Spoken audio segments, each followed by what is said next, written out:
On the line with us is Russ Baker, the investigative journalist, founder and editor-in-chief of WhoWhatWhy.org. He's the author of Family Secrets, The Bush Dynasty, America's Invisible Government, and the Hidden History of the Last 50 Years. WhoWhatWhy.org, the website, and you can tweet him at Real Russ Baker, RussBaker. Russ, welcome back to the program. It's been a while. Hey, Tom. Great to talk to you. Great to have you back on. I wrote a piece over the weekend that's up on Alternet and Common Dreams and whatnot, suggesting that Donald Trump might use, if he finds himself in the position of a cornered rat, that bad things might happen, and that in fact we have a history of presidents using things like manufactured crises or even real crises, 9/11 for example, and wars. George W. Bush lying us into the Iraq War to serve their political ends. I mean, and I wanted to get you on to talk about it. In fact, I quote you in the article, your interview with Mickey Herskowitz, that this is not a new story. Can you speak to that and tell us the story of George W. Bush before he even ran for president? Sure. When I was working on my book, it became Family of Secrets, I chased a fellow named Mickey Herskowitz, a very well-known Texas journalist, author of a lot of books on major figures, and friendly with the Bush family. And I knew that Mickey had worked for a while on a biography, a campaign biography of George W. Bush when he was running for president of the United States. 2000. The book they were working on was in 1999, and I wanted to hear what happened to Mickey and why he left the project. And I kept trying to talk to him. He wouldn't talk to me.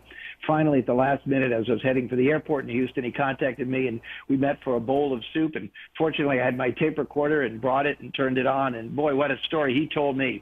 He told me about what it was like to work with George Bush on this book. And we don't have the time to go into all that, but Bush gradually became more and more unguarded. And one of the things Mickey had asked him was, what are you going to do, as president? And Bush wasn't even that sure. He said, talk to Karl Rove about that. But he pressed him. He said, no, he wanted to get it from him. And he said, well, I'll tell you one thing I'm going to do. I'm not going to make the mistake my father made with Iraq. He said, if I get a chance to go in, I'm going all the way. And he said, well, what do you mean? He said, well, with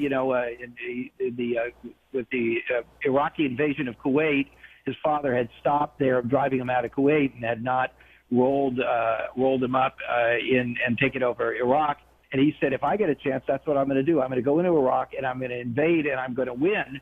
And Mickey Herskowitz was so stunned by this. So he said to George W. Bush, well, why are you going to do that? He said, let me tell you something. When I worked when my father was vice president and I was working in the Reagan White House, he said, one thing was made very, very clear to us. If you want to be president, and you want to have higher approval ratings, you must be seen as commander-in-chief. You must be seen leading the troops. Is this why Reagan invaded Grenada?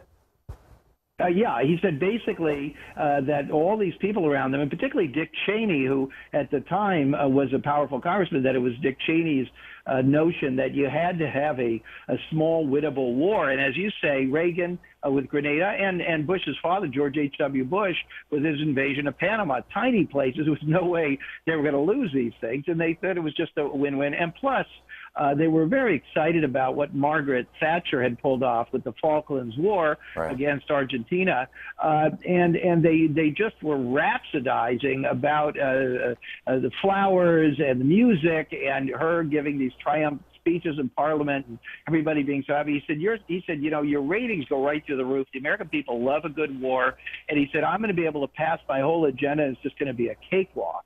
And so that's what he planned to do. This story. This was before the election. This was before George W. Bush had even won the primary.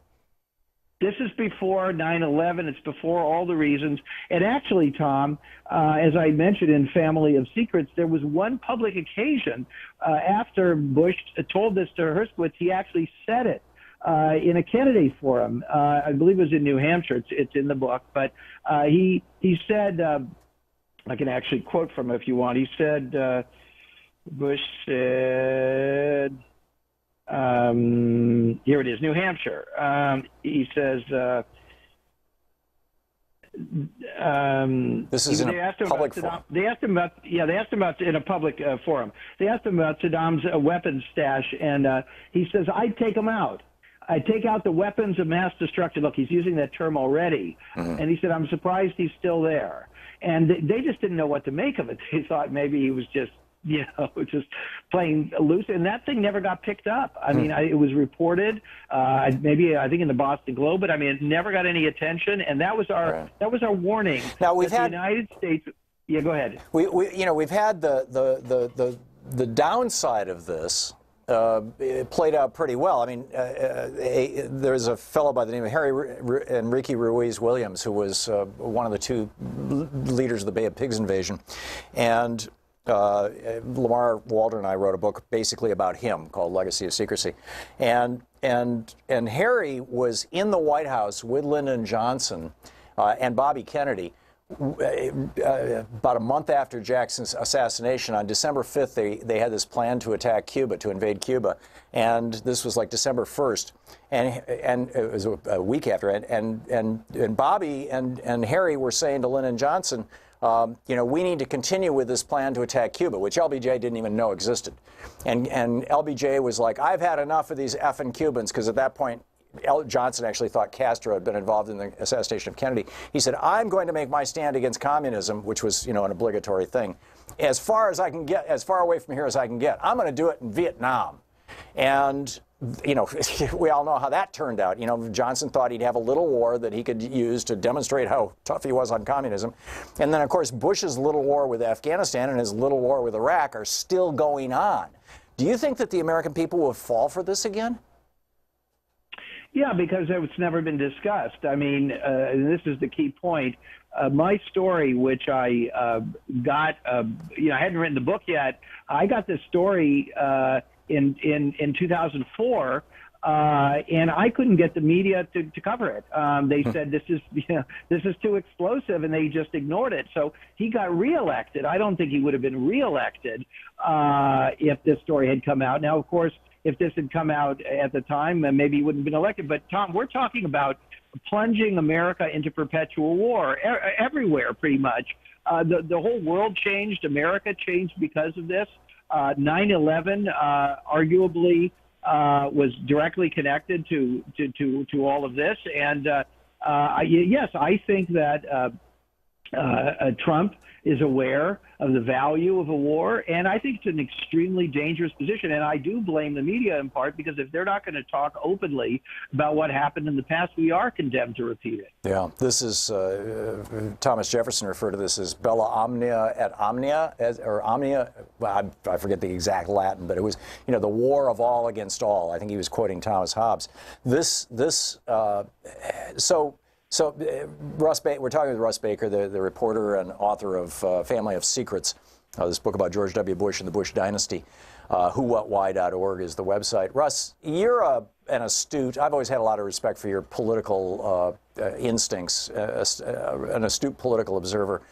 What do you think Trump is most likely to do if he finds himself backed into the corner, if he's looking at having his entire family business, his empire, wiped out by the kinds of charges that Paul Manafort is suffering under right now, bank fraud and stuff like that, or having his political dynasty wiped out by the exposure of his conspiracy with other foreign governments, specifically Russia, I guess, in this case. And what might he do? Well, it's a very simple calculation. You need something so big that you can take everything else off the table. And, of course, you know this. You work in a large news organization. If there is some disruption, I mean, whether it's a war or an attack like 9/11 or something, everything else is gone. It's gone, and people say it's just not, it's in bad taste to talk about this other thing. Maybe we'll deal with it later, but right now we're focused. We're all pulling together. We're one country. This is what we're always told. Everybody sing the same tune, and we saw that with Iraq. We saw every major network with their patriotic music and the whole number and no questioning and embedding with the troops. They're ready to go. And this is, of course, extremely, extremely dangerous. Is it Iran? I mean, maybe. Is it some other thing? Can you create a situation?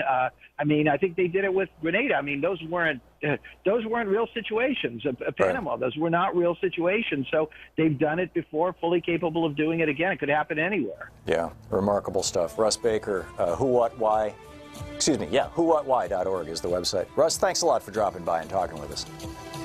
Thanks, Tom. I appreciate it. I wanted to just get some clarity on all this stuff, and Russ is the guy. Okay, we'll continue our conversation about where we might be going and how we got here, and really about why aren't we all talking about all these things, whether it's climate change or Trump.